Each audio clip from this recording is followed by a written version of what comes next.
যে গতকাল পৃথিবীর ইতিহাসে বা মুসলিম বিশ্বের ইতিহাসে কোনো অন্যতম গুরুত্বপূর্ণ একটি ঘটনা সংঘটিত হয়েছে এবং যেটি ইতিমধ্যেই আন্তর্জাতিক বিশ্বে ভালোই আলোচিত এবং আমাদের দেশেও আলোচিত। যদিও এই ঘটনার প্রেক্ষাপট অনেক দীর্ঘ, যেমন ইরান এবং আমেরিকা বা ইসরায়েলের যুদ্ধ সম্পর্কে আমরা জানি, তো প্রেক্ষাপটে এই ঘটনাও আছে। ফলত এই জন্য এই বিষয়টার হাইপ বা আলোচনা এবং সমালোচনা অনেক বেশি। তো অনেকেই হয়তো এটির বিষয়টার বাস্তবতা কী, ব্যাকগ্রাউন্ড কী এবং ভবিষ্যৎ ফলাফল কী এটি নিয়ে আলোচনা এবং সমালোচনার মধ্যে দিয়ে যাচ্ছে। সেই বিষয়টি পরিষ্কার করার জন্যই আমরা শর্ট টাইমের মধ্যে আপনাদের সাথে লাইভে যুক্ত হয়েছি। আশা করি আপনারা আমাদের কথা সুস্পষ্টভাবে শুনতে পাচ্ছেন এবং আমাদের আওয়াজ ক্লিয়ার আছে। আপনারা অবশ্যই কমেন্ট করে আমাদেরকে জানাবেন যে আপনারা আমাদের কথা শুনতে পাচ্ছেন কিনা। হ্যাঁ, প্রথমত আমরা যে তিনটি দেশের নাম শুনতেছি, সৌদি আরব, তুরস্ক, পাকিস্তান। সৌদি আরবে মুসলিম বিশ্বের সবচেয়ে পবিত্র যে ভূমি মক্কা এবং মদিনা অবস্থিত। তুরস্কের দীর্ঘদিনের খেলাফতের যে ঐতিহ্য, সে ঐতিহ্য আছে তুরস্কে। এবং মুসলমানদের ইতিহাসের সবচেয়ে বড় ঘটনা ছিল ইস্তাম্বুল বিজয় করা বা কনস্টান্টিনোপল বিজয় করা, বা পৃথিবীর ইতিহাসের অন্যতম একটি বড় ঘটনা ছিল। ফলত আসলে ইস্তাম্বুল বা তুরস্কের সাথে মুসলমানদের একটা আন্তরিকতা এবং একটি ইতিহাস এবং ঐতিহ্য যুক্ত আছে। আর পাকিস্তান যেহেতু আমাদের প্রতিবেশী এবং দক্ষিণ এশিয়ার দেশ, আমরা সবাই জানি একমাত্র মুসলিম বিশ্বের পারমাণবিক শক্তিধর রাষ্ট্র। এবং তুরস্কের কথাও জানি যে তারা ড্রোন প্রযুক্তিতে অনেক এগিয়ে, এবং সৌদি আরবের অর্থনীতি, তেল, খনিজ ইত্যাদির কথাও আমরা অবগত আছি। তো এই তিনটি দেশের যে চুক্তি, যেটি ন্যাটোর আর্টিকেল 5, যে কোনো একটির উপর হামলা আর বাকিগুলোর উপর হামলা হিসেবে গণ্য হবে। তো এই চুক্তির প্রেক্ষাপট এবং ভবিষ্যৎ যদি আমরা পর্যালোচনা করি, তাহলে সবার আগে আমাদের আলোচনা করতে হবে যে এই যে রিজিয়ন বা মধ্যপ্রাচ্য, মিডল ইস্ট, এখানে আসলে কি চলতেছে। এখানে যা যা ঘটতেছে তা সম্পর্কে যদি আপনার ন্যূনতম ধারণা না থাকে, তাহলে আপনি এই ঘটনাকে শুধু একটি আলাদা ঘটনা হিসেবে দেখবেন, আর মোটামুটি সবগুলো ঘটনা আপনার জানা থাকলে আপনি বিগার পিকচার, বড় যে দৃশ্যটা, সেটি দেখতে পাবেন।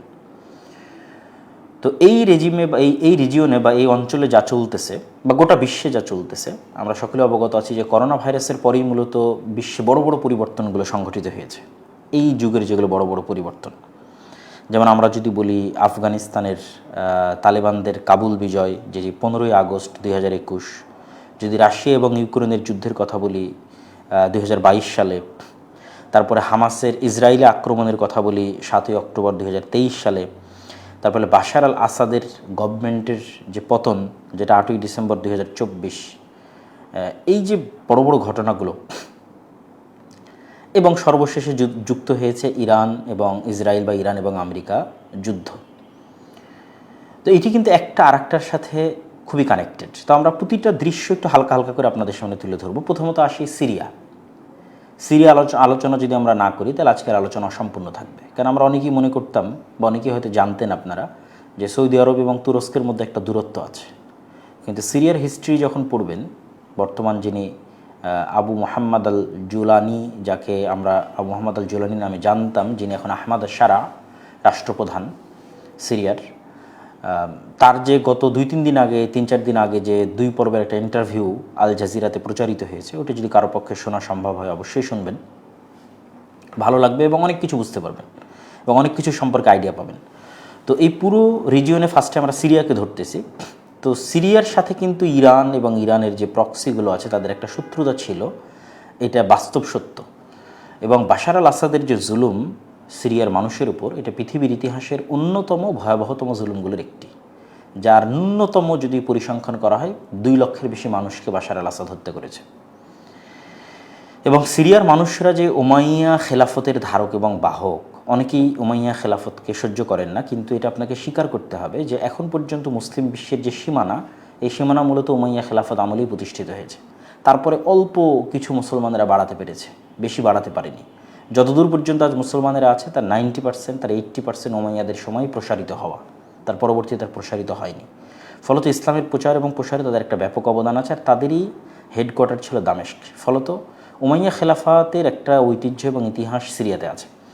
সিরিয়ার আর একটা গুরুত্বপূর্ণ বিষয় হচ্ছে রাসূল সাল্লাল্লাহু আলাইহি ওয়াসাল্লামের দোয়া যে আল্লাহুম্মা বারিক লানা ফি শামিনা, এবং তার হাদিস যে কিয়ামতের পূর্ব মুহূর্তে হকপন্থী দল যদি কোথাও থাকে সেটা সিরিয়াতে থাকবে, এবং কিয়ামতের পূর্ব মুহূর্তে মুসলমানদের যদি কোথাও হেডকোয়ার্টার হয় সেটা দামেস্কে হবে। এবং আরও একটি বিষয় ভৌগোলিকভাবে গুরুত্বপূর্ণ, সেটা হচ্ছে আমরা সবাই মসজিদ আকসাকে ভালোবাসি, ফিলিস্তিনকে ভালোবাসি, জেরুজালেমকে ভালোবাসি। এই মসজিদ আকসা, জেরুজালেম, এই ফিলিস্তিন আপনি ভৌগোলিকভাবে যদি চিন্তা করেন, এখনও যদি ম্যাপে ঢুকে যে আপনি স্বাধীন করতে চান, সুলতান সালাহুদ্দিন আইয়ুবী কীভাবে স্বাধীন করেছিলেন? সিরিয়া এবং মিশরকে এক ছাতার অধীনে আনার মাধ্যমে উনি স্বাধীন করতে পেরেছিলেন। এবং আজও ভৌগোলিকভাবে তখনই ফিলিস্তিনকে আজাদ বা স্বাধীন করা সম্ভব যদি সিরিয়া আপনার হাতে থাকে, মিশর আপনার হাতে থাকে। তাহলে বুঝতেছেন যে সিরিয়ার গুরুত্বটা আসলে কোথায়। তো এই সিরিয়াতে কিন্তু এটা কিন্তু আপনাদের সকলের অবগতিতে আছে যে আজকের যারা যে সমস্ত মুজাহিদেরা যুদ্ধ করে সিরিয়াকে বিজয় করেছে, তাদের যে যুদ্ধ এটা শুধু বাশার আল আসাদের সাথে ছিল না, বরং ইরানের যে বর্তমান রেজিম, তাদের যে প্রক্সি, তাদের বিরুদ্ধেও কিন্তু ছিল। এই জন্য আমি বলতেছি, আপনি আহমাদ আশ-শারা'র যে ইন্টারভিউটা আছে সেটা দেখতে পারেন, অথবা কিছুদিন আগে আমাদেরও একজন ট্রাভেলার সিরিয়া ভিজিট করতেছে, আমি নামটা ভুলে গেছি, তারও কিছু ভিডিওগুলো দেখতে পারেন যে কী পরিমাণ জুলম এবং নির্যাতন ওই সময়টাতে হয়েছে। আমরা যে আয়নাঘরের কথা বাংলাদেশে জানি, এর চেয়ে ভয়ঙ্কর বড় আয়নাঘর সিদনায়া, যেটা সিরিয়াতে ভয়ঙ্কর লোমহর্ষক। অন্তত জাস্ট সিরিয়ার যেটা আয়নাঘর সেটা আপনি স্টাডি করতে পারেন। তো এই যে সিরিয়ার যে আজাদি, সিরিয়ার যে স্বাধীনতা, এটার পিছনে ভূমিকা কার বেশি? তুরস্ক এবং সৌদি আরব।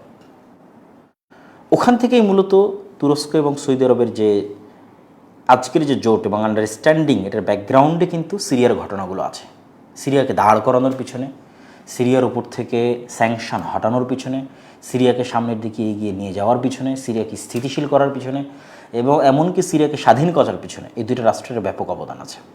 তা আমাদের এই পুরো রেজিমে, এই পুরো রিজিয়ন, এই পুরো এরিয়া, মিডল ইস্ট সম্পর্কে যদি আমরা জানতে চাই, তাহলে আমাদের একটা পার্ট হচ্ছে সিরিয়া। সিরিয়া সম্পর্কে আমাদের জানতে হবে। 2 নম্বর হচ্ছে, আরব বিশ্বের মধ্যে অসংখ্য জোট আগেও হয়েছে, খুব একটা কার্যকরী জোট অনেক সময় বাস্তবায়ন করা সম্ভব হয়নি, কেননা বিভিন্ন দেশের স্বার্থ ভিন্ন। যেমন এখনকার কথা যদি বলি, যেমন নিকট অতীতে সৌদি আরবের সাথে কাতারের একটা আন্ডারস্ট্যান্ডিং গ্যাপ ছিল, এমনকি সম্পর্ক বিচ্ছিন্ন পর্যন্ত হয়ে গেছিলো। এখন সৌদি আরব এবং আরব আমিরাতের মধ্যেও কাছাকাছি এরকম একটা সিচুয়েশন চলতেছে। এটা আপনাকে মাথায় রাখতে হবে, এই জন্য বলতেছি। এটা আপনি দেখবেন কোথায়, যে সৌদি আরব এবং আরব আমিরাতের এই দ্বন্দ্বটা কোথায় ফুটে উঠবে। গত ডিসেম্বর সৌদি আরব ইয়েমেনের মোকাল্লা বন্দরে আমিরাত থেকে পাঠানো একটি অস্ত্রবাহী চালান বোমা হামলা দিয়ে ধ্বংস করে। ওই অস্ত্রগুলো যাওয়ার কথা ছিল আমিরাত সমর্থিত সাউদার্ন ট্রানজিশনাল কাউন্সিল তথা এসটিসি এর কাছে। এবং চলতি মাসের শুরুতেও সৌদি নেতৃত্বাধীন জোট আমিরাতের যে গ্রুপগুলো আছে তাদের উপর ব্যাপক হামলা চালায়। এটা ইয়েমেনে। তাহলে ইয়েমেনে সৌদি এবং আমিরাত 2 গ্রুপের যে প্রক্সি আছে তারা লড়াই করতেছে। আরেকটা ফ্রন্ট, সেটা হচ্ছে সুদান। সুদানের যেটা জাতীয় সেনাবাহিনী, যেটা জেনারেল আব্দুল ফাত্তাহ আল বুরহানের নেতৃত্বাধীন, সেটাকে সাপোর্ট করতেছে সৌদি আরব। আর যেটা সুদানের SAF, যেটা সুদানের RSF, র্যাপিড সাপোর্ট ফোর্সেস, আধা সামরিক বাহিনী, যেটার নেতৃত্বে আছে হেমদাতি এরকম নামের একজন, তো তাকে সাপোর্ট করতেছে হচ্ছে আরব আমিরাত। তো সুদানের যে গৃহযুদ্ধ, সেই সুদানের গৃহযুদ্ধও কিন্তু সৌদি আরব এবং আমিরাতের মধ্যে একটা কনফ্লিক্ট চলমান আছে। এবং আজকের যে চুক্তির আমরা আলোচনা করব, এই চুক্তিতেও কিন্তু আমিরাতের কথাটা আসবে, আমরা শেষের দিকে বলবো আর কি। তো সেক্ষেত্রে আমরা 2টো বিষয় দেখলাম, একটা সিরিয়া দেখলাম এবং আর একটা সিরিয়ার সাথে ইরানের যে কনফ্লিক্ট, আর সৌদি আরবের সাথে আরব আমিরাতের যে কনফ্লিক্ট। এবার আসেন ইরান এবং ইসরায়েল, এই দুটোও কিন্তু এই অঞ্চলের মিডল ইস্টের অনেক বড় শক্তি।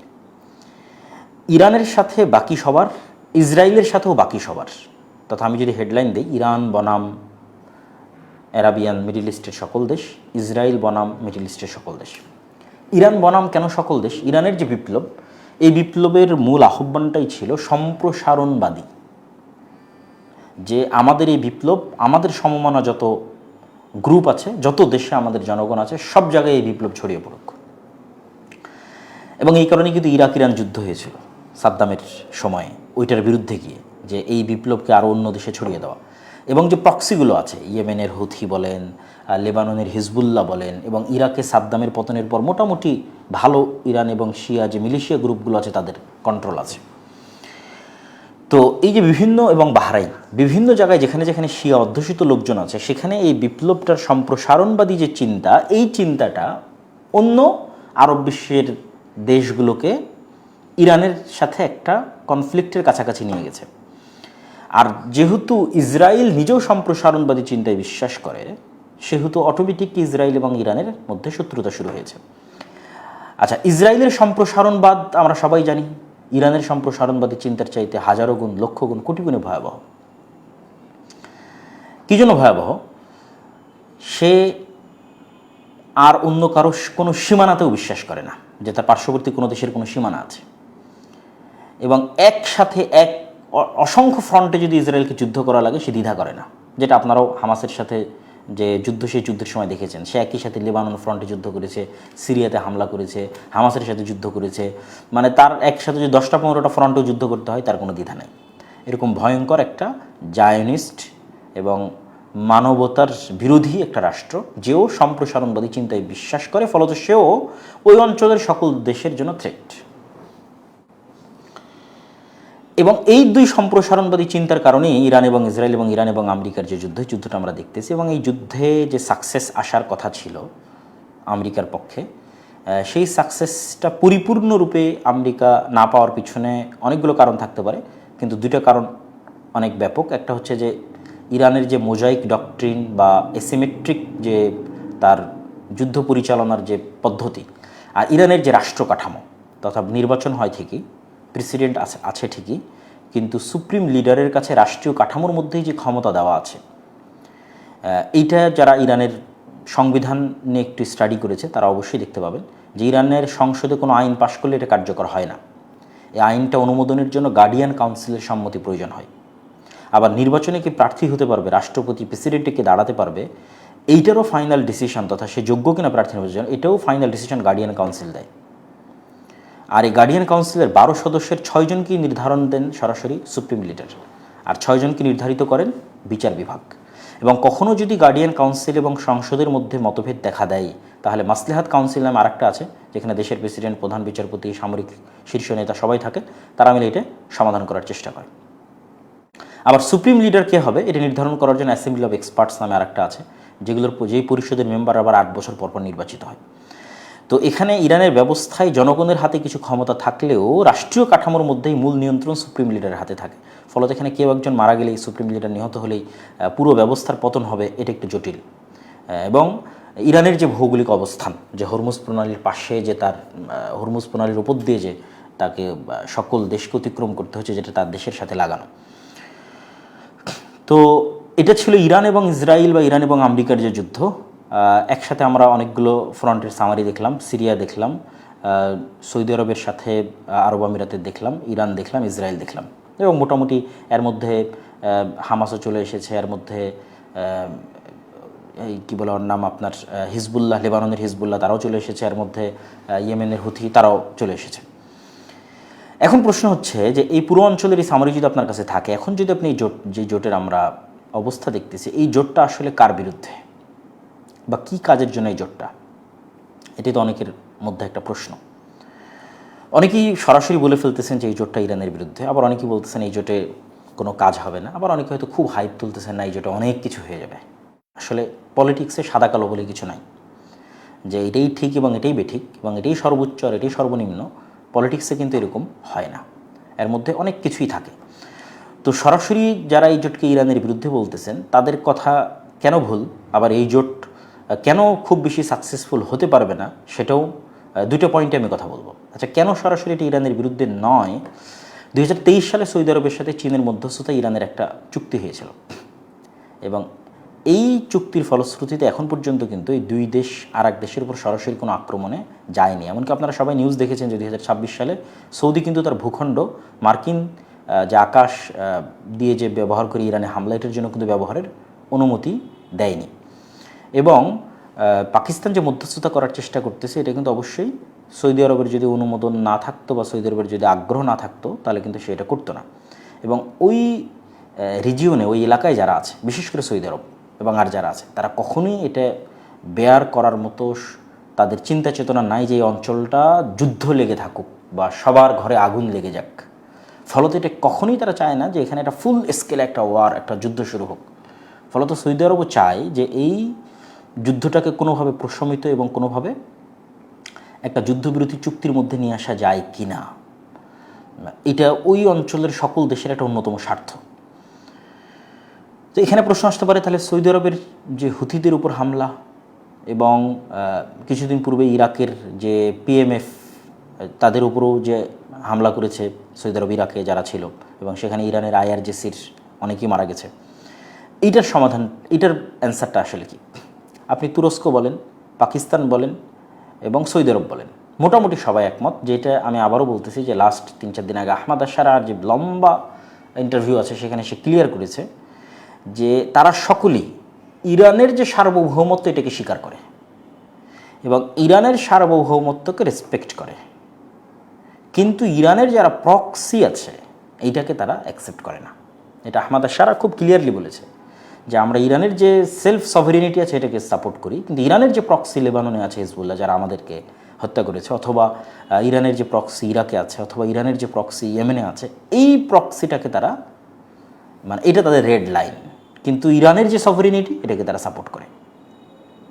এবং আমার ধারণা, আল্লাহু আলাম, আমি জানি না, যে এখন যারা ইরানের পলিটিক্যাল লিডার আছে, ধর্মীয় লিডার না বা আইআরজিসি না, পলিটিক্যাল লিডার আছে, তারাও কিছুটা এই ধারণার সাথে একমত।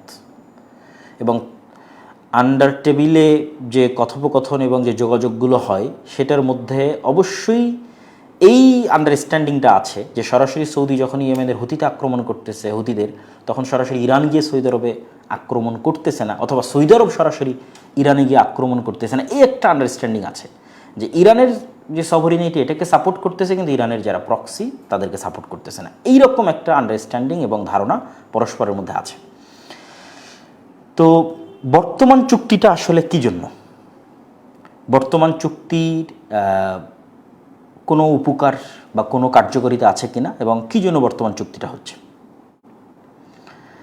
বর্তমান চুক্তির যে নাম দেওয়া হয়েছে মক্কা জয়েন্ট ডিফেন্স এগ্রিমেন্ট, এবং যেটা আসলে 2025 সালের 17 সেপ্টেম্বরে সৌদি আরব এবং পাকিস্তানের যে চুক্তি হয়েছিল সেটার একটা এক্সটেন্ডেড ভার্সন, সরাসরি ওই চুক্তি নয়, কিন্তু তার সাথে আরও একটা দেশ যুক্ত হয়ে ত্রিপক্ষীয় একটা চুক্তি।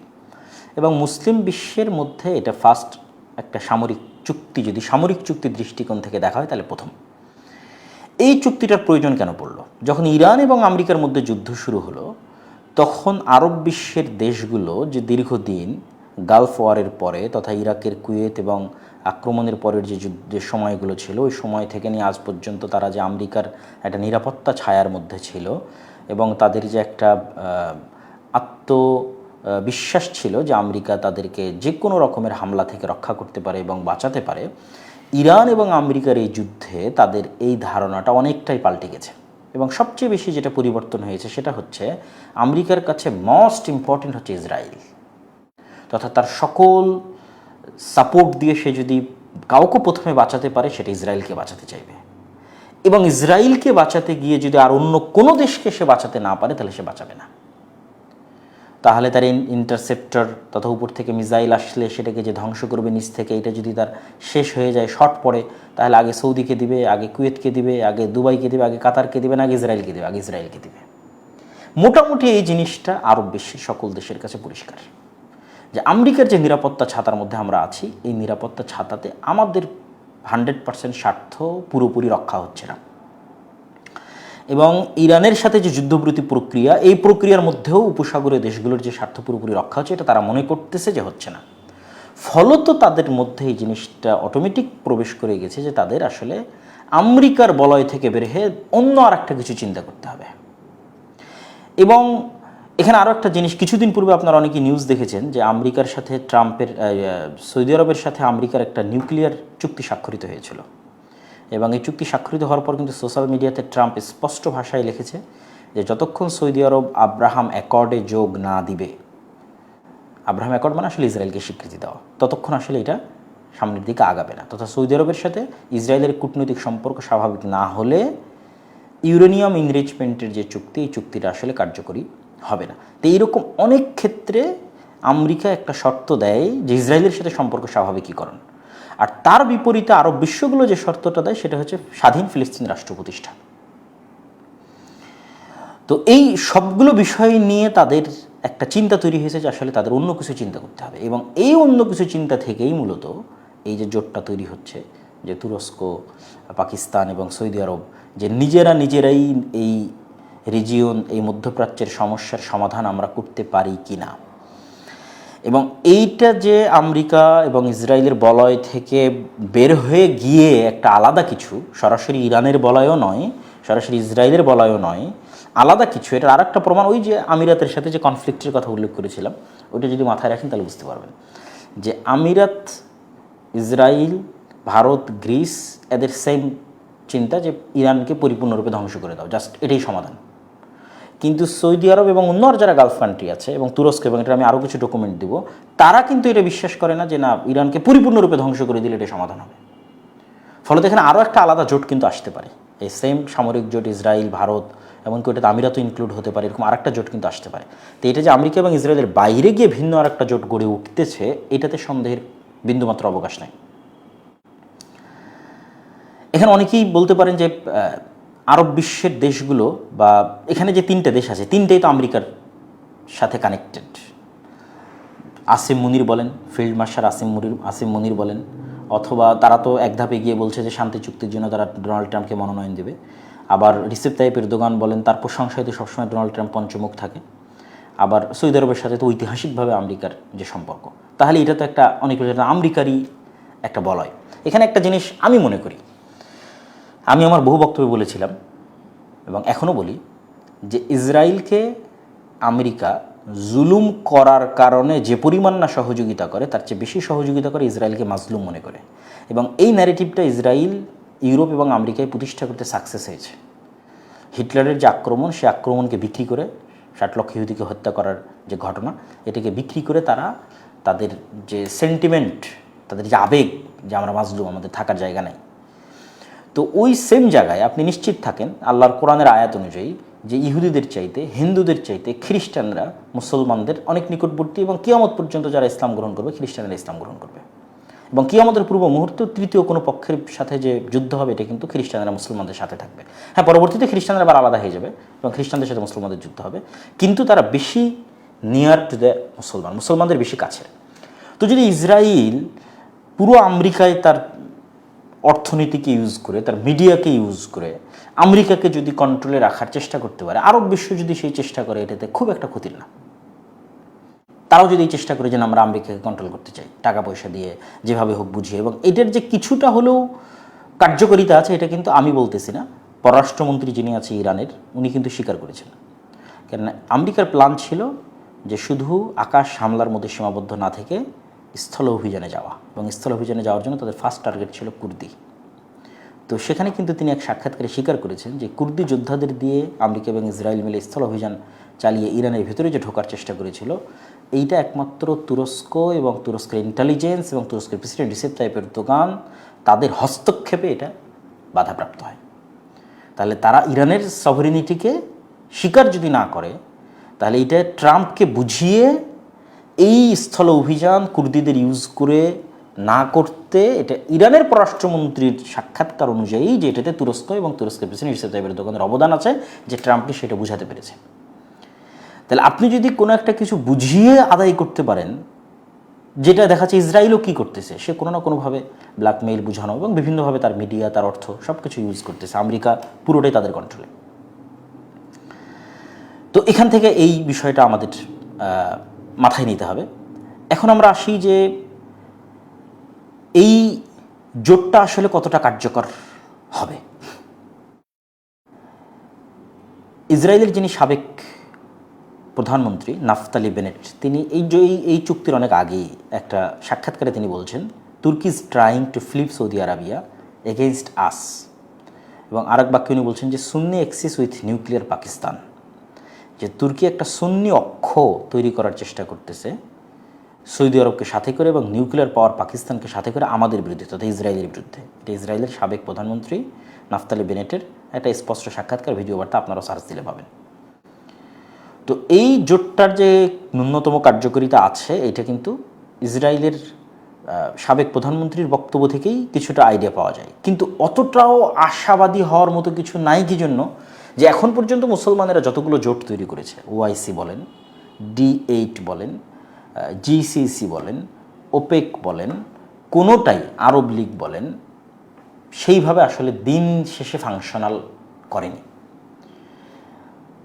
আজকে আমি একমত হলাম, কালকে আমার এবং আপনার স্বার্থ মিলল না, আমরা আলাদা হয়ে গেলাম। এবং অনেকেই এটাকে মনে করতেছেন যে মুসলিম ন্যাটো, আসলে ন্যাটোর ধারে কাছে যাওয়ার মতো এই জোট নয়। কেন ন্যাটোর ধারে কাছে যাওয়ার মতো নয়? ধরেন ন্যাটোর যদি কোনো একটা কান্ট্রি, ধরেন পোল্যান্ড যদি এখন আক্রান্ত হয়, তাহলে পোল্যান্ড আক্রান্ত হওয়ার পর ন্যাটোকে ভাবতে হবে না যে কোন পথে সৈন্য পাঠাবে, কোন বিমান ঘাঁটি ব্যবহার করবে, কে কমান্ড করবে, ঠিক আছে, কোন রেডিও ফ্রিকোয়েন্সিতে কে কথা বলবে, ঠিক আছে। এগুলো সবই পূর্ব থেকে exercise, doctrine, logistic support, command structure, all everything, joint defence council, ঠিক আছে, পার্মানেন্ট মিলিটারি হেডকোয়ার্টার, সব কিছু একদম এর জন্য আলাদা সেনাবাহিনী, আলাদা ব্যবস্থা, আলাদা training, all everything set up. এই জায়গায় কিন্তু আসলে এটা কিছুই নাই। জাস্ট ন্যাটোর আর্টিকেল 5টা এখানে ইউজ করা হয়েছে যে একটা দেশের উপর হামলা হলে আরেকটা দেশ হামলা করবে, কিন্তু তাদের সমন্বিত কোনো সেনাবাহিনী, সেই সমন্বিত সেনাবাহিনী কীভাবে পদক্ষেপ নেবে, কোথায় হামলা হলে, কীভাবে হামলা হলে, হুথিরা সৌদিতে হামলা করতেছে, এটা কি পাকিস্তান তার উপর হামলা মনে করবে কিনা, বেলুচিস্তান, আফগানিস্তানের সাথে পাকিস্তানের যুদ্ধ হচ্ছে, এইটাকে সৌদি তার উপর হামলা মনে করবে কিনা। আবার তুরস্কেরও তো সমস্যার অভাব নাই, তুরস্কের সাথে কুর্দিদের প্রবলেম, তুরস্কের সাথে গ্রিসের প্রবলেম, ওইটাকে পাকিস্তান এবং সৌদি আরব মনে করবে কিনা যে আমাদের উপর হামলা। তো মুসলমানদের অতীতে যত জোট তৈরি হয়েছে কোনোটাই শেষ পর্যন্ত খুব বেশি ফাংশনাল হয়নি। ন্যাটো অথবা ইউরোপীয় ইউনিয়ন এগুলো বেশি সাকসেসফুল হওয়ার কারণ হচ্ছে যে সেখানে লিডারশিপ আছে এবং একজনের কথা না মানলে, এবং একটা কাঠামো আছে যেখানে কেউ কোনো কথা অমান্য করলে আরেকজন সেটাকে অ্যাকাউন্টেবল করতে পারে, জবাবদিহিতার আওতায় নিয়ে আসতে পারে। যেমন ধরেন ন্যাটোতে যদি আমেরিকা যা বলে সেটি, ইউরোপীয় ইউনিয়নে যদি ফ্রান্স এবং জার্মানি এবং তাদের যে গণতান্ত্রিক যে মডেল আছে, মডেলের মধ্যে একটা দেশ যদি রাজিও না হয় কিন্তু যদি বেশি ভোটে সেটা পাস হয়, সে সেটা মানতে বাধ্য, মানে অ্যাকাউন্টেবল। কিন্তু মুসলমানদের মধ্যে অতীতে যত উদ্যোগ নেওয়া হয়েছে কোনোটাতে এরকম অ্যাকাউন্টেবল করার কোনো সিস্টেম তৈরি হয়নি, যে পাকিস্তান যদি পরবর্তীতে যুক্ত না হয় বা সৌদি যদি যুক্ত না হয় অথবা তুরস্ক যুক্ত না হয়, কে তাদেরকে বাধ্য করবে? No answer. ফলত এই জোট সম্পর্কে যে খুব বেশি আশাবাদী হওয়ার মতো কিছু আছে তাও কিন্তু নয়। জাস্ট একটা কথা বলে আমি আমার বক্তব্যের শেষের দিকে যাব। হ্যাঁ, এই জোট যদি ডিফেন্সিভ হোক অথবা আক্রমণাত্মক হোক অথবা রক্ষণাত্মক হোক, তারা যদি তাদের পরস্পরের যে প্রযুক্তিগুলো আছে এগুলোকে ব্যবহার করে গঠনমূলক নিজেদের মধ্যেই যুদ্ধ করার জন্য যত ধরনের সরঞ্জাম প্রয়োজন তার সবই প্রযুক্তি আদান প্রদানের মাধ্যমে নিজেদেরকে শক্তিশালী করার পিছনে তাদের প্রযুক্তিগুলো লাগায়। যেমন তুরস্ক তার যে বাইরাক্তার যে ড্রোন আছে, পাকিস্তান তার যে পারমাণবিক আছে, এরা পরস্পরকে যদি তাদের প্রযুক্তি দিয়ে এই স্বয়ংসম্পূর্ণ হওয়ার দিকে যদি সামনের দিকে এগিয়ে যায়, সরাসরি যুদ্ধকেন্দ্রিক না, গঠনমূলক এবং কাঠামোগত, তাহলে এটা অবশ্যই দীর্ঘমেয়াদে মুসলমানদের জন্য সকল দিক থেকে উপকারী এবং কার্যকরী। সর্বশেষে যেটা বলতে চাই যে এই জোটের কারণে কি ইরান এবং আমেরিকার যে যুদ্ধ এটা থামবে এবং এটা কি কোনো সমাধান হবে? দেখেন, রাশিয়া এবং ইউক্রেনের যুদ্ধ কি থেমেছে? হামাসের আক্রমণের পর এখন পর্যন্ত কি মধ্যপ্রাচ্য শান্ত হয়েছে? হয়নি। তো বেশিরভাগ বিশ্লেষকদের মন্তব্য যে খুবই কম সম্ভাবনা থামার, কেননা হরমুজ নিয়ে তো কেউ ছাড় দিচ্ছে না। আমেরিকা বা গালফ কান্ট্রিগুলো চাচ্ছে হরমুজ আগের অবস্থায় ফিরে যাক, আর ইরানের কাছে একমাত্র অস্ত্র যেটা এখন তার কাছে সবচেয়ে শক্তিশালী, হরমুজের কন্ট্রোল যদি সে নিজের হাতে না রাখতে পারে তাহলে সে যে কোনো চুক্তির টেবিলে সে তার হাত নিচে থাকবে, আপার হ্যান্ড থাকতে পারবে না সে। ফলত ইরান চাইবে যে সে আপার হ্যান্ড থাকুক। কীভাবে থাকবে? হরমুজ যদি তার কন্ট্রোলে থাকে। তাহলে হরমুজ নিয়ে যতক্ষণ সমাধান না হচ্ছে ততক্ষণ এখানে যুদ্ধেরও কোনো সমাধান নাই, আলটিমেটলি কোনো সমাধান নাই। ফলত যদি এই যুদ্ধ না থামে তাহলে পুরো মধ্যপ্রাচ্য এই যুদ্ধের আওতায় চলে আসতে পারে। আল্লাহ আলম, আমরা চাই না যে আসুক, বরং নিরাপত্তা বজায় থাকুক, দেশগুলো নিরাপদ হোক, মুসলমানদের রক্ত কম ঝরুক, এটাই আমাদের চাওয়া। কিন্তু সার্বিক পরিবেশ পরিস্থিতি এখন পর্যন্ত আমাদের দৃষ্টিতে যে খুব ভালোর দিকে এগিয়ে যাচ্ছে এরকম নয়। তো আমি আমার কথার কনক্লুশনে চলে আসি যে মক্কার মতো একটা পবিত্র জায়গায় শুক্রবারের দিন জুমার সালাতের যে পরপরই যে গুরুত্বপূর্ণ একটা চুক্তি সাধিত হলো, এই চুক্তির বিষয়ে আমাদের চিন্তা চেতনা কী তা আমি আপনাদের সামনে যদি একদম এক বাক্যে সামারি করি যে যদি এটাকে গঠনমূলক কাজে লাগানো হয় দীর্ঘমেয়াদে ভালো, আদারওয়াইজ এখন শর্ট টার্মে আপনি মনে করছেন যে খুবই ভালো কিছু অথবা খুবই খারাপ কিছু, আসলে কোনোটাই নয়। এবং এখানে সাদা কালো যে কেউ কারো খুব বড় শত্রু যে না এটা ইরানের বিরুদ্ধে হতো বা না এটা আমেরিকা ইসরায়েলের বিরুদ্ধে বা আমেরিকা ইসরায়েলের পক্ষে, আসলে এরকমও না। এখানে প্রত্যেকটাই একটা আর একটার সাথে বিভিন্ন লেয়ারে বিভিন্নভাবে কানেক্টেড, যেটা আমি আমার পক্ষে যতদূর সম্ভব আমি পুরো এই অঞ্চলের একটা সিনারি আপনাদের সামনে তুলে ধরার চেষ্টা করেছি। আশা করি এটাতে আপনাদের সামনে ক্লিয়ার হয়েছে। সর্বোপরি দক্ষিণ এশিয়া মানে আমাদের বাংলাদেশের এই ধরনের জোটে আসলে যুক্ত হওয়া উচিত কিনা। বাংলাদেশের মতো দেশ যে জায়গায় আছে, যেই দেশের চারিদিকে হিন্দুত্ববাদী ব্রাহ্মণ্যবাদী শক্তি ঘিরে আছে, এই জায়গায় বাংলাদেশের স্বাধীনতার জন্য মুসলিম বিশ্বের সাথে যতভাবে যেভাবে কানেক্টেড হওয়া পসিবল, এটাই বাংলাদেশের একমাত্র বাঁচার রাস্তা। এবং আন্তর্জাতিক বিশ্বের সাথে, সেটা আমেরিকা হোক, সেটা চায়না হোক, সেটা ইউরোপ হোক, তাদের সাথে যত বেশি কানেক্টেড হওয়া যাবে তত আপনি এই যে ডিপেন্ডেন্সি পার্শ্ববর্তী প্রতিবেশী রাষ্ট্রের উপর যে আপনার নির্ভরশীলতা, এটার থেকে বেরিয়ে আসতে পারবেন। ফলত পাকিস্তানের যা আছে পারমাণবিক বোম বাদ দিলে বা আর অন্য কিছু বাদ দিলে, জনবলের দিক থেকে যদি চিন্তা করি, বাংলাদেশ আর্মি অনেক ক্যাপাবল জনবলের দিক থেকে। তাহলে যেই সার্ভিসটা পাকিস্তান দিতে পারবে, সৌদি আরবকে দিতে পারবে, অন্য আরব দেশকে দিতে পারবে, সেটা বাংলাদেশও দিতে পারবে। ফলত আমি মনে করি অবশ্যই বাংলাদেশের এই ধরনের যত জোট যেগুলোতে মুসলিম বিশ্ব কানেক্টেড হবে, মুসলিম রাষ্ট্রগুলো কানেক্টেড হবে, সেগুলোতে বাংলাদেশের যুক্ত হওয়া উচিত। দীর্ঘমেয়াদে এগুলো অবশ্যই বাংলাদেশের জন্য উপকারী এবং কার্যকরী হবে। তো আমি সর্বশেষে আপনাদের যদি কোনো প্রশ্ন থেকে থাকে, আমি আজকের এই সংক্ষিপ্ত যে লাইভ আপনাদের সাথে কানেক্টেড ছিলাম, এই লাইভে আপনাদের প্রশ্নোত্তরগুলো আমরা নিতে চাচ্ছি। আপনারা প্রশ্ন করতে পারেন এই রিলেটেডে। আজকে কোনো ফতোয়া বা মাসলা মাসাইল ওই রিলেটেড কোনো প্রশ্ন আপনাদের থেকে নিতে চাচ্ছি না। ভবিষ্যতে যদি আরও কখনো লাইভ করা হয় ইনশাআল্লাহ আমরা নিব। এই মুহূর্তে আপনারা যারা প্রশ্ন করতে চাচ্ছেন আমাদের আজকের এই টপিকের সাথে কানেক্টেড রেখে যে কোনো প্রশ্ন করতে পারেন।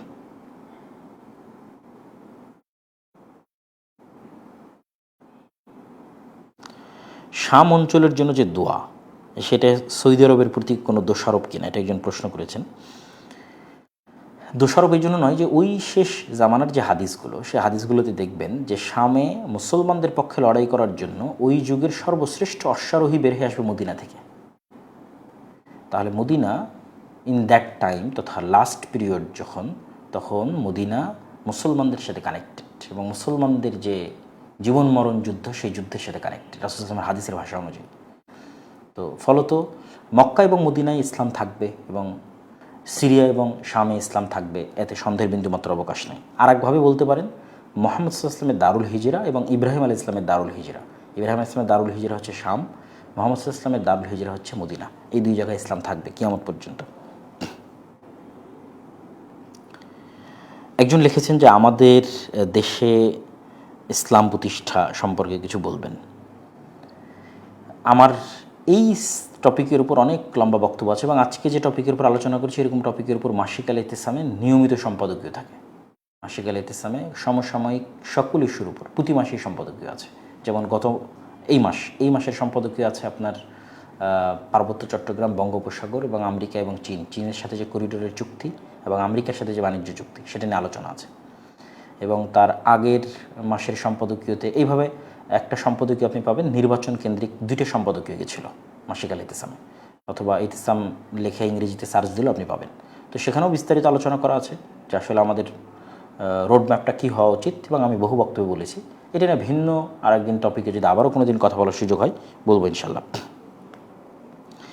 ইরান এবং আরব এক হওয়ার সম্ভাবনা আছে কিনা, খুবই চমৎকার প্রশ্ন করেছেন। আসলে আদর্শিক দ্বন্দ্ব যেখানে থাকে সেখানে ফাইনাল একত্রিত হওয়া খুব কঠিন। তথা যতক্ষণ ইরান শিয়া আদর্শের উপর এবং যতক্ষণ সৌদি আরব সুন্নি আদর্শের উপর, ততক্ষণ একদম হৃদয়ে হৃদয়ে এবং অন্তরে অন্তরে মিল, এটা হওয়া খুব কঠিন। এই যে এখন যেই লেভেল আছে এই লেভেলেরই আরেকটু বাড়তে পারে। যেমন এখনও তো এত ভয়ঙ্কর সিচুয়েশনের মধ্যেও তো ইরানও সরাসরি ক্লেম করেনি যে সে সৌদির বিরুদ্ধে ডাইরেক্ট কোনো অ্যাকশানে যাচ্ছে, হয়তো ছোটোখাটো বিভিন্ন আক্রমণ হয়েছে, কিন্তু সৌদিও কিন্তু ক্লেম করেনি যে সে ইরানে সরাসরি কোনো হামলায় যাচ্ছে। তো এই যে একটা আন্ডারস্ট্যান্ডিং লেভেল, এটার হয়তো আরও বেটার পজিশন আসতে পারে। কিন্তু যেটা আপনারা চিন্তা করতেছেন যে একদম এটা আদর্শিক যে মতবিরোধ, এই মতবিরোধের কারণে এটা এক প্রকার অসম্ভব। এবং এখানে আসলে অনেক রক্তের দাগ আছে, অনেক রক্তের দাগ আছে। এখানে সিরিয়াতে রক্তের দাগ আছে, ইরাকে রক্তের দাগ আছে, ইয়েমেনে রক্তের দাগ আছে। এত রক্তের দাগ নিয়ে বরং এটা বাড়তে পারে, দ্বন্দ্বটাই বাড়তে পারে, কনফ্লিক্টই বাড়তে পারে। সমাধান হওয়ার সম্ভাবনা তো বহু দূরের কথা, কনফ্লিক্টই ইন ফিউচারে বাড়তে পারে। দেখা যাচ্ছে যে আমেরিকা যদি এখান থেকে সরে যায়, ইসরায়েল যদি এখান থেকে সরে যায়, তাহলে কার সাথে যুদ্ধ হবে? ইরান আর আরবই যুদ্ধ হবে 100%। এখন ইসরায়েল আছে, তাই একটা থার্ড পার্টির সাথে মানে 3টা অঞ্চলে যুদ্ধ হচ্ছে, ইরান, ইসরায়েল, আরব, মানে ত্রিমুখী সংঘর্ষ। আর দেখা যাচ্ছে আমেরিকা সবার সাথে লিয়াজু করে এটাকে ঠান্ডা রাখার এবং এটা সমাধান করার চেষ্টা করছে, এরকম একটা সিচুয়েশন।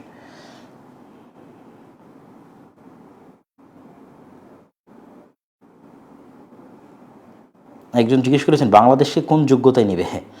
না বাংলাদেশের কোনো শক্তি আছে, না বাংলাদেশের কোনো প্রতিরক্ষা আছে। বাংলাদেশের যেটা সবচেয়ে বড় যোগ্যতা সেটা হচ্ছে বাংলাদেশের জনবল, যেটা আর অনেকেরই নাই। রাশিয়াতে বাংলাদেশ থেকে মানুষ গিয়ে যুদ্ধ করতেছে কেন? রাশিয়ার কী দরকার? বাংলাদেশের কী আছে? রাশিয়ার জনবল নাই, বাংলাদেশের জনবল আছে। বাংলাদেশের মানুষকে ট্রেনিং দিলে যুদ্ধ করতে পারবে, ড্রোন উড়াইতে পারবে, মারতে পারবে, গুলি করতে পারবে। তো জনবল পৃথিবীর সবচেয়ে বড় সম্পদ। তো আপনি রাশিয়াকে চিন্তা করেন যে সেখানে কী পরিমাণ বাংলাদেশিরা যুদ্ধ করছে এবং প্রতিনিয়ত যাচ্ছে, ঠিক আছে? তো ওই সেম জিনিসটা চিন্তা করেন যে জনবলের দরকার, পুরো বিশ্বের জনবলের দরকার যুদ্ধের জন্য। এই জনবল সাপোর্ট দিতে পারবে বাংলাদেশ। এই জোটে মিশর, আলজেরিয়া, ইন্দোনেশিয়া অংশগ্রহণ করে মুসলিমরা। দেখেন মিশর অলরেডি একটা আন্ডারস্ট্যান্ডিংয়ের মধ্যেই আছে, মিশর অলরেডি একটা আন্ডারস্ট্যান্ডিংয়ের মধ্যেই আছে। সে হয়তো পরবর্তী যে কান্ট্রিগুলো এই জোটের অন্তর্ভুক্ত হবে, দেখা যাবে সবার আগে হয়তো মিশর অন্তর্ভুক্ত হবে। আমার ধারণা আর কি, যে পরবর্তীতে যারা অন্তর্ভুক্ত হবে তার মধ্যে সবার আগে মিশরই থাকতে পারে।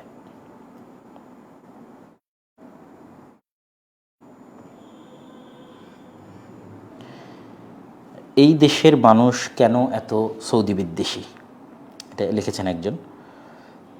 আসলে আমাদের দেশের মানুষ প্রথমত একটু আবেগপ্রবণ এবং দিনকে ভালোবাসে। তো তারা চায় যে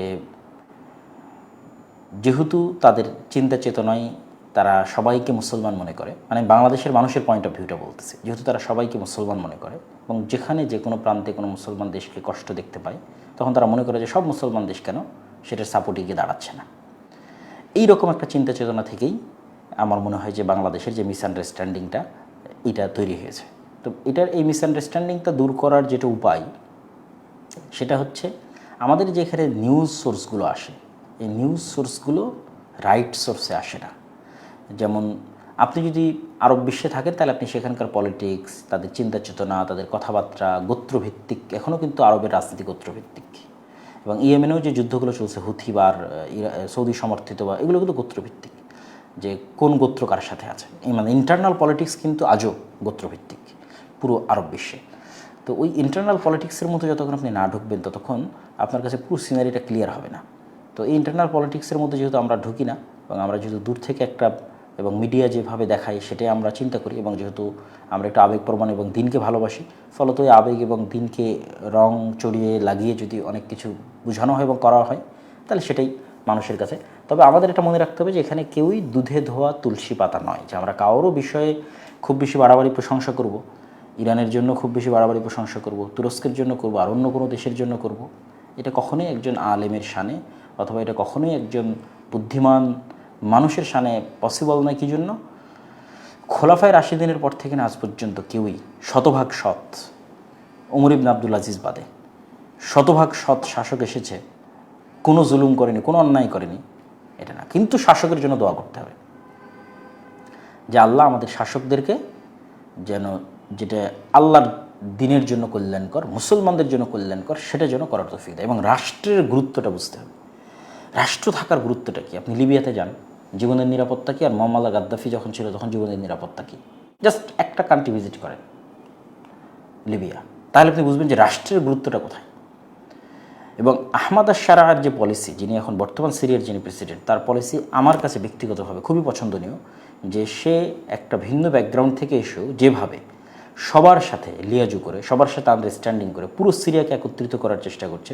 সে আমার বিরোধী পার্টি হোক, আমার বিরুদ্ধে যুদ্ধ করুক, আমার বিরুদ্ধে কিছু করে থাকুক, তারপর আসো, টেবিলে আসো, কথা বলো, আমরা পুরো সিরিয়া একত্রিত হই। এই যে পুরো সিরিয়াকে একত্রিত করার যে তার চিন্তা, এই যে হিকমা, এই যে লিডারশিপ, শত্রুতায় না যাওয়া এবং রাষ্ট্রকে দাঁড়াতে দেওয়া, এইটা আমার কাছে অনেক দূরদর্শী চিন্তা মনে হয়েছে। তো আমি আমাদের বাংলাদেশের যারা ইসলাম প্রতিষ্ঠা করার চিন্তা করে তাদেরকে বলবো যে আপনারা অবশ্যই সিরিয়ার আহমাদ আশ-শারা' তার লাইফ স্টাইল এবং তার যে হিস্ট্রি, তার উঠে আসা এবং তার চিন্তা চেতনা এবং কীভাবে সে পুরো সিরিয়াকে একত্রিত করতেছে, যেটা দেখা যাচ্ছে আমরা বাংলাদেশেও কিন্তু করতে পারিনি। বাংলাদেশের মধ্যে কিন্তু এখনও বিভেদ, রাজনীতির নামে যে বিভেদ, সেটা কিন্তু আছে।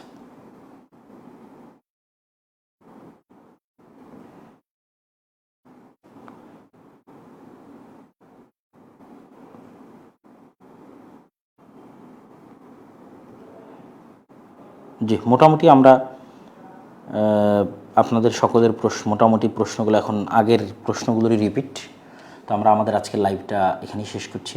আশা করি আবারও ভবিষ্যতে কোনো লাইভে আপনাদের সাথে দেখা হবে এবং আল্লাহ সুবহানাহু ওয়া তাআলা আমাদের সত্য বলার, সত্য জানার এবং মুসলিম উম্মার মধ্যে ভ্রাতৃত্ব বাড়ানোর এবং মুসলিম উম্মার যারা নেতা আছে তাদেরকে সঠিক সিদ্ধান্ত নেওয়ার তৌফিক দান করুন। মুসলিম রাষ্ট্রগুলোকে শক্তিশালী করুন, নিজের পায়ে দাঁড়ানোর তৌফিক দান করুন। অন্যের উপর নির্ভরশীল না থেকে যদি নিজের পায়ে দাঁড়ানোর উদ্যোগ দ্বারা নিয়ে থাকে, তাহলে এই উদ্যোগে আল্লাহ বরকত দিক এবং মুসলিম রাষ্ট্রগুলো যে প্রযুক্তি আছে, জ্ঞান বিজ্ঞান এবং প্রযুক্তি, ড্রোন হোক, টেকনোলজি হোক, ঠিক আছে, সকল কিছুতে, সমুদ্রে, আকাশে তারা উন্নত হোক, এটাই আমরা চাই এবং এটাই আমরা কামনা করি। এবং তার সাথে সাথে আমাদের বাংলাদেশও এগুলোর সাথে যুক্ত হোক এবং এগুলো থেকে উপকার নিক এবং এক দেশ নির্ভরতা থেকে বাংলাদেশ বেরিয়ে আসুক। আল্লাহুম্মা আমিন। আসসালামু আলাইকুম ওয়া রাহমাতুল্লাহি ওয়া বারাকাতুহু।